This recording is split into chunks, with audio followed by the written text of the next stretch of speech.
Hello and welcome to Ignite Studio. My name is Jeremy Chapman. Hi, I'm Paul Andrew.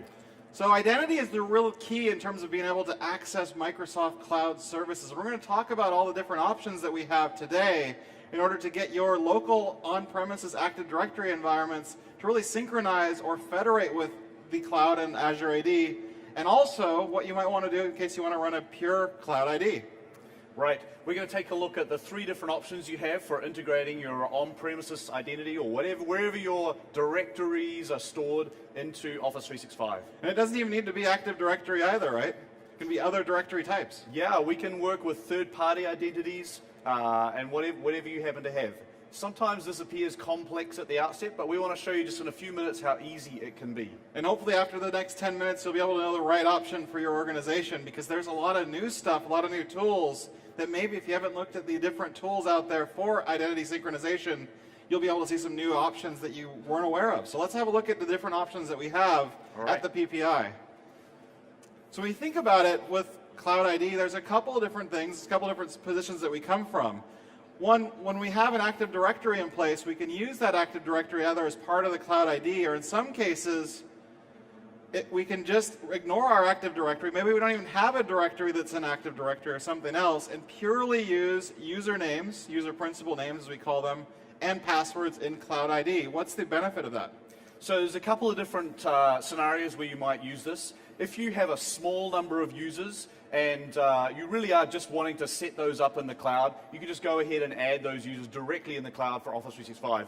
Another time you might use this is if you have some sort of maintenance operation on your on-premises Active Directory and you don't want to integrate it immediately. So you might use the cloud user model when you're doing that. You can actually synchronize and integrate later on with those users, so you don't have to integrate immediately. The third time you might use the cloud-only model is just if you're in a pilot with Office 365. You're just trying it out, you're not sure if you're going to go with it, you just want to add a few users. You can just add those users in the cloud, knowing that you can synchronize them later on and we'll match them up for you.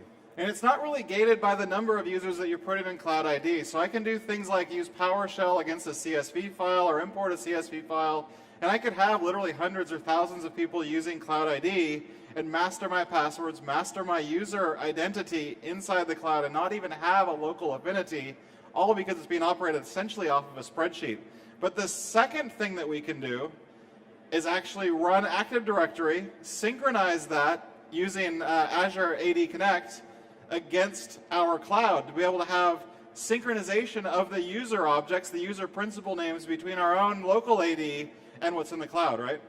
Right, and this is actually the most common option that customers choose. We can synchronize all the directory objects from your on-premises directory. We'll also synchronize a hash of the passwords for the users, so the users can sign in the cloud with the same password that they're using on-premises. This is really easy to set up and really easy to keep going, and it is the most common option that people choose. And this is very, even people that start, sometimes people that federate federate their identity, I should say, and do local authentication and authorization using their local identity provider. A lot of them will come back to this model where they're using password hash sync because they don't want to run servers on premises in order to do that authentication and authorization. It means you have to run an ADFS server that's highly available, or maybe multiple ADFS servers, and a lot of people just want to get out of that business and say, okay, I'm fine doing password hash sync. It's a lot easier because I don't have to worry about running infrastructure on-prem to facilitate that. And it's giving me the security and the single sign-on that I want. So it's got all the different functions that I need it to do, but it doesn't require me to run that ADFS server on-prem.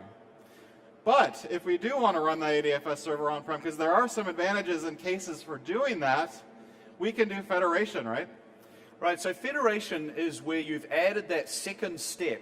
You're synchronizing your identities from on-premises to the cloud, and we need that so we can show your users in the Exchange Global Address List and the SharePoint People Picker and such like that. And then once you have all those users in the cloud, federation means when each of those users signs in, we're going to federate with your on-premises directory, and we're going to have that on-premises directory validate their password. And this will be done with ADFS, and then ADFS passes a token back to Office 365 to say, yep, that user has validated their password, and they can sign in.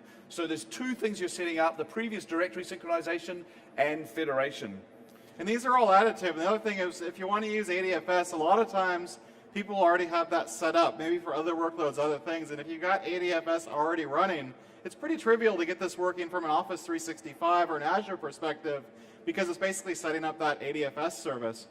Now, all of these things, if I start with Cloud ID, I can add directory sync. If I go to directory sync, I can add federation. I can go backwards, I can go forwards. You're not losing work if you pick one option. Maybe you want to just test with 20, 30, 50 users and then add more and more federation or synchronization along the way. All of that is on the normal path. So you're not actually losing work if you decide to do, just maybe password hash sync originally, and then you decide to go to federated IDs later. And as I mentioned before, if you start with cloud user ID, so you're just entering names and email addresses, etc., in the cloud, we will actually match up those users when you go to synchronize them with your on-premises Active Directory. We have two types of matches. The first one we'll do is, if you've never synchronized the users before, we'll do a soft match. We'll actually look up the email addresses, the various email addresses in the directory, and if we find a match to one that you've entered in the cloud, we'll say, right, that must be the same person. If we find two people who match, we don't do it. But if there's a one-to-one match, we'll say that must be the same person. The second way we do it is, once we have matched those people together, we'll actually do a hard match from then on, because we store a GUID from your on-premises directory in the cloud so that we always know that that's the same user from that point on. And that means if you do switch from synchronized to cloud to back to synchronized, it's very quick to do that second transition after that hard match is available. So those are all the options that we have. Of course, we want to show some demos of all of these things. And there are some other tools that we have along fixing identities. If you want to use ID Fix, another tool that we have in cases where you have to maybe groom your Active Directory to make it synchronize even easier. I don't know if we'll show that today, but we'll show all the different options around Azure AD. You've got it running? Yep. Azure AD Connect and all of the other tools that we have. So let's move over to the chairs and show a few demos.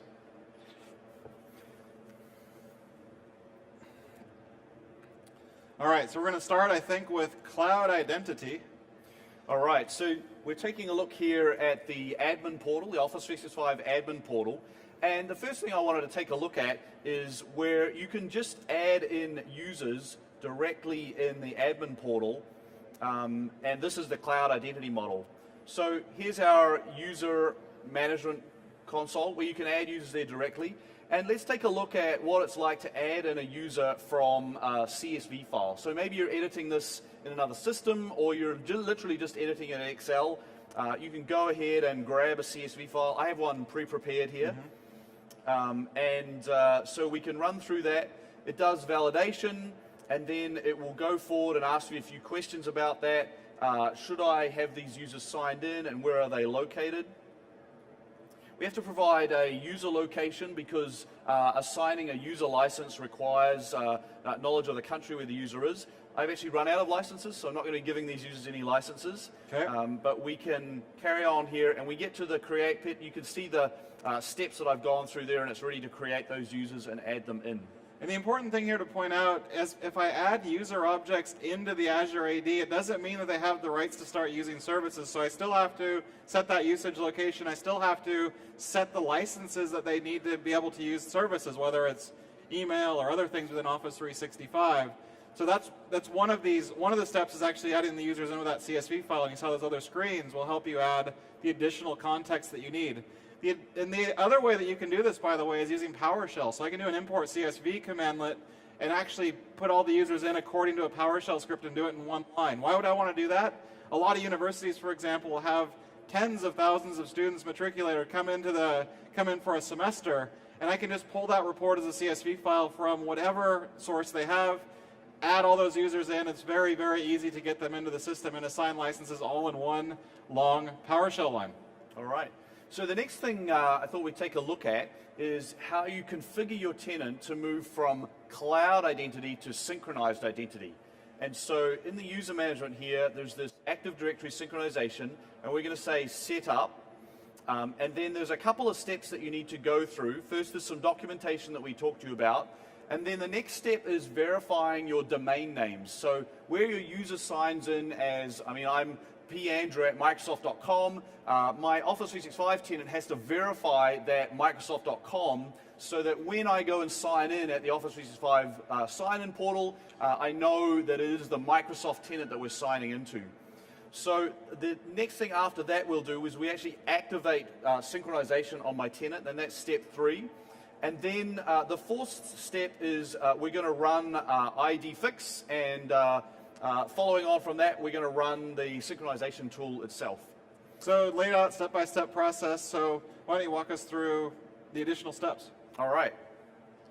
So we're going to go down into, I'm going to go into another machine here.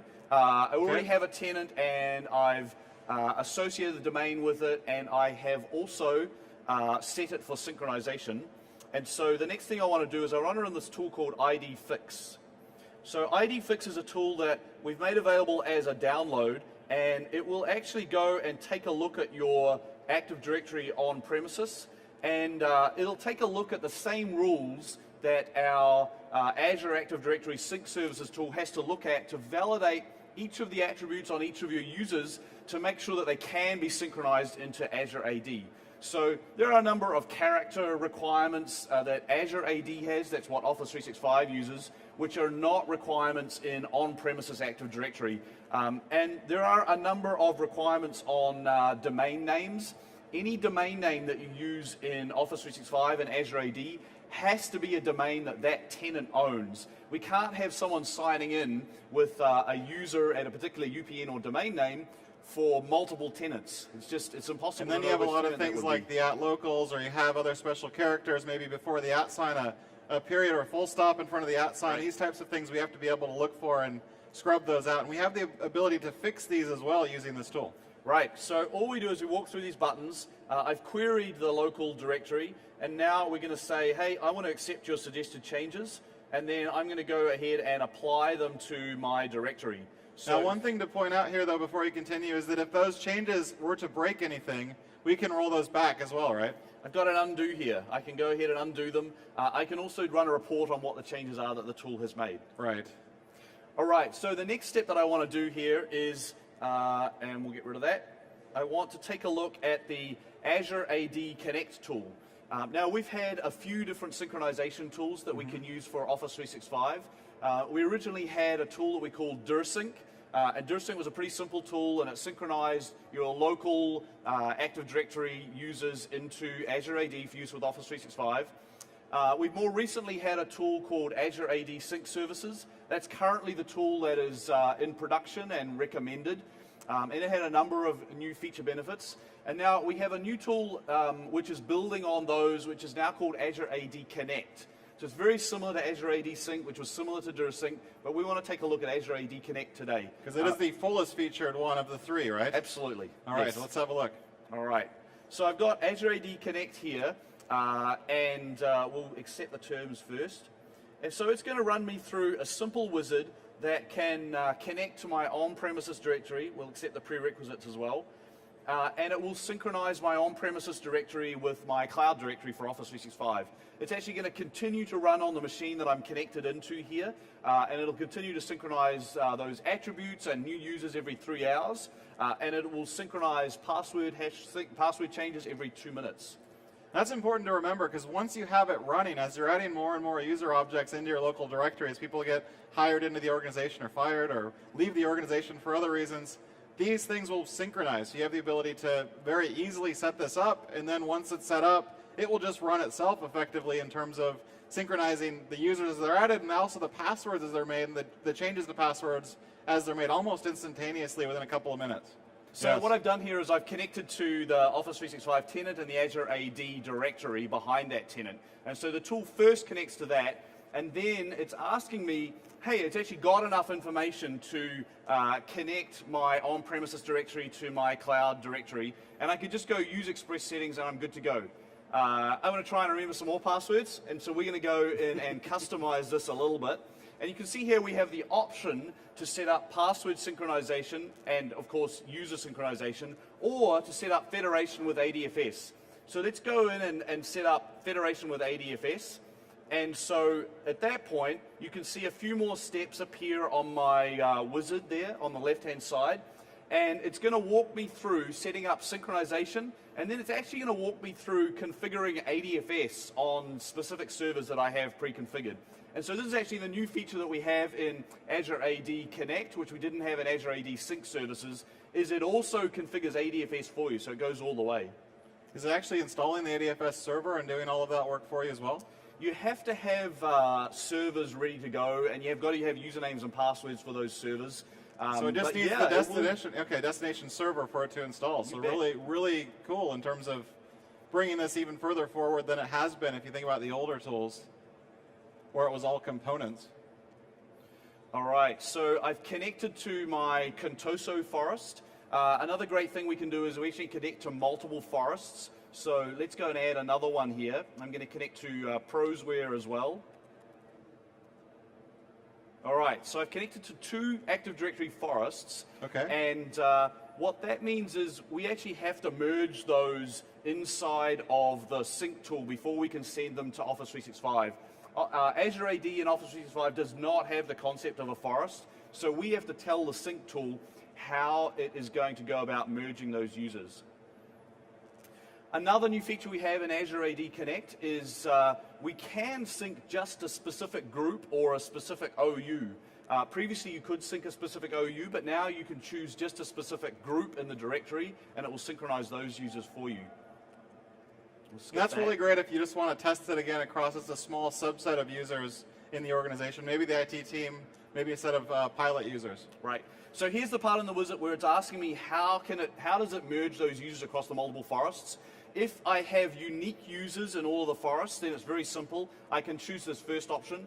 If I do actually have the same user in multiple forests, I've got to give it some more information about how to match those up, whether there's a GUID or whether there's another attribute that I can use that. Let's just go through and say that they're unique across all the forests, and it will do the simple merge there. A couple of other questions there about whether I'm using an alternate ID or the user principal name. And then optionally, I have a few other features here. One I like to take a look at is I have the option to choose only certain attributes to synchronize from my on-premises directory into the cloud. So let's go ahead and do that. And that means I can specify just, for example, if you're only rolling out Office 365 Pro Plus, we can check that. And that means it won't synchronize any of the attributes related to Exchange Online. And you can see that I can go ahead and unselect a lot of these attributes as so. There's a couple of attributes I probably want to keep on there, and I'm required to keep the UPN attribute because that's the attribute that the user has to use to sign in. I might want to keep the display. You probably want the display name. Yeah, I left the display name there because if I don't keep the display name, the user's going to appear as blank. And it's also good practice to keep the user location attribute. As we talked about before, if you don't have a user location, you're not able to assign Office 365 licenses. So the reason why you don't need to do all of these attributes for Pro Plus, for example, is really all you need is the activation to work there and to have you sign in, maybe your picture, display name, and then it's going to roam things like the most recently used docs list, which again just uses kind of your UPN and that initially. Right. Then after that, it's just an automatic process. Right. So we're still going through this wizard. At this point, it's going to help me to configure ADFS. ADFS requires one certificate for use by Azure AD to federate with it and connect to it. And that's a certificate because you do have to have an SSL endpoint on the perimeter network for Azure AD to connect into. So I got the password correct for that certificate. Great. So we'll move on. And then the next thing it's actually asking me is what are the names of the servers that you've pre-configured with Windows Server 2012 R2 or later in order to install the ADFS role-on. So I'll add Server 01 there for that. And I'll also tell it the name of the proxy server that I've pre-configured. So that's Server 02. So these are machines that have to already exist and they've got to have Windows Server 2012 R2.